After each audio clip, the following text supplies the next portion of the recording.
17 বছর এদেশের মানুষ ভোট দিতে পারেনি। 2008 সনে এদেশের মানুষ একটি কারচুপি নির্বাচন দেখেছে। 2018 সনে রাতের ভোটে দেখেছে এবং দিনের ভোট দেখেছে। এভাবেই কিন্তু নির্বাচন হয়েছে। দীর্ঘ 17 বছর এই এলাকার মানুষ উন্নয়ন থেকে বঞ্চিত হয়েছে, কিন্তু এই এলাকার মানুষ উন্নয়নের নাটক দেখেছে। আমরা বিশেষ কারণে এই স্বৈরাচারী সরকারের কারণে এলাকায় আসতে পারেনি, কিন্তু নাটক দেখেছি। এদেশের মানুষ ভোট দিয়ে একটি নির্বাচন চায়, একটি নির্বাচিত সরকার চায়। যদি নির্বাচিত সরকার হয় তাহলে এদেশের উন্নয়ন হবে। আওয়ামী লীগের মতো আমরা উন্নয়নের বুলিয়াও রব না। তাই 17 বছর আমরা ভোট অধিকার থেকে বঞ্চিত হওয়ার জন্য আমরা আন্দোলন করেছি।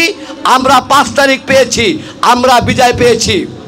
আমরা মনে করেছিলাম 5 তারিখের পরে একটি নির্বাচন হবে, নির্বাচিত সরকার এদেশের মানুষের জানমালের গণতন্ত্রের জিনিসপত্রের সকল কিছু দায়িত্ব নেবে।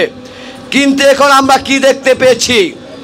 যেই সরকার বসেছে আজকে তাদেরকে বুঝে ধরেছে এবং তাদেরকে পৃষ্ঠপোষকতা করছে। যাদের এই বাংলাদেশের রাজনীতির ইতিহাসে, নির্বাচনের ইতিহাসে তাদের কোনো রাজনীতির তারা কোনো আসন পায়নি। আজকে জামাত ইসলাম, আজকে তারা চায় পিএসের মাধ্যমে নির্বাচন। তাই আমি বলবো অতি বিলম্বে সংস্কারের মাধ্যমে দেশের নেত্রী বেগম খালেদা জিয়া, বিএনপির ভারপ্রাপ্ত চেয়ারম্যান তারেক রহমান বলছে ফেব্রুয়ারিতে নির্বাচন দিতে হবে।